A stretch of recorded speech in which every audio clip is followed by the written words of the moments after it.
நட்சத்திரங்களையே அண்ணாந்து பார்த்து கொண்டிருந்த நம்முள்ளிருந்து ஆக்ஷன் என்ற சொல்லை தட்டி எழுப்பி நமக்கு மிக அருகில் வந்து நம் கதைகளை, நடுத்தர வர்க்கத்தின் வாழ்வியலை மிக அழகாக படம் பிடித்து காட்டியவர் இயக்குனர் சிகரம் திரு கே பாலச்சந்தர் அவர்கள்.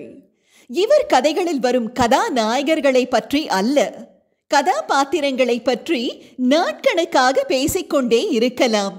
அவ்வளவு நுணுக்கம், அவ்வளவு தெளிவு, அவ்வளவு ஆராய்ச்சி சென்றிருக்கும் அந்த ஒற்றை கதாபாத்திரத்திற்குள். அன்று பிரமிப்போடு பார்க்க ஆரம்பித்தவர்கள்தான் இன்றும் சில கதாபாத்திரங்களின் வளைவு நெளிவுகள் அவ்வளவு எளிதாக புலப்படவில்லை நமக்கு. பெண்களின் அழகை இவர் வர்ணித்த விதம், கூரிய சிந்தனை, நேர்கொண்ட பார்வை, துணிச்சல் என்ற அற்புத பதங்களால் தான். உன் பாதை உன்னுடையது என்று மிகுந்த கர்வத்தோடு இவரின் கதையின் நாயகிகள் நமக்கு தொடர்ந்து சொல்லியபடி ஊக்கம் கொடுத்து கொண்டே இருந்தார்கள். சாதியினால் சதி என்பதை தாண்டி ஒருவன் சாதிக்கலாம். தனி மனிதனின் சிந்தனை மாற்றத்தினால் அனைத்தும் சாத்தியம் என்று மிக உரக்கச் சொன்னவர் திரு கே பாலச்சந்தர் அவர்கள். இவர் அரசியலையும் அலசினார். மற்றவர்களைப் போல அல்ல, ஒரு புதிய கோணத்தில். இன்னும் சொல்ல போனால் அரசியல்வாதிகளுக்கும் பாடங்கள் புகட்டின இவரின் கதைகள். இது உண்மை அரசியலுக்கு மட்டும்தான் பொருந்தும். இசைக்கு அனைவரும் அடிமைகள்தான்.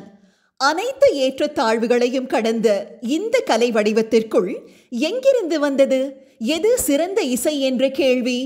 இந்த கேள்வியைத்தான் பதிலாக தீட்டியிருப்பார் தன் அழகிய திரைக்கதையின் வழியாக. காதல் உன்னதமானது, தெய்வீகமானது. ஆனால் வயது முதிர்ந்த காதல் அந்த தெய்வீகத்திற்கும் அப்பாற்பட்டது. எந்த எதிர்பார்ப்புகளும் இல்லை, உண்மை அன்பு மட்டும் போதுமே என்ற ரீதியிலான காதல். மேலும் எவ்வளவு அழகாக இந்த காட்சிகளை படம் பிடித்திருப்பார் தெரியுமா திரு கேபி அவர்கள்? வறுமையின் நிறத்தை கோடிட்டு காட்டி வறுமையின் கொடுமையை இவர் எடுத்துச் சொன்ன விதம் உலக அரசியலையே திரும்பி பார்க்க செய்தது. பசி என்ற சொல்லுக்கு அர்த்தம் தெரியாதவர்கள் கூட இந்த படத்தை பார்த்த பிறகு வாடித்தான் போனார்கள். உடைந்து போய்விட்டாயா, காலம் பதில் சொல்லும் என்று காத்திருக்காமல் காலத்தை கையில் எடுத்துக்கொண்டு ஓடு என்று அசரீரியைப் போல இவரது குரல் வந்து பலரின் வாழ்க்கையையே மாற்றி போட்டிருக்கிறது. உன்னால் முடியும் என்பது இவரின் தாரக மந்திரம். இது பலரின் தலையெழுத்தையே மாற்றியிருக்கிறது.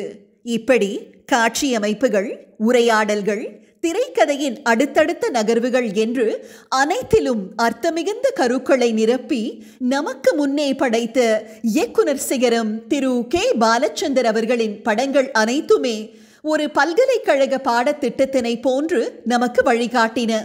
பாடத்திட்டம் என்றாலே விமர்சனம்தான். ஆனால் கேபியின் வழியில் எந்த விமர்சனங்களுக்கும் இடமிருந்ததில்லை.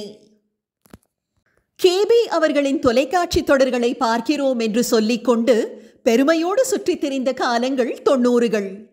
இப்படி தனது அற்புத கலை படைப்புகள் மூலம் நமது ரசனையை மேம்படுத்திக் கொண்டே இருந்தார்.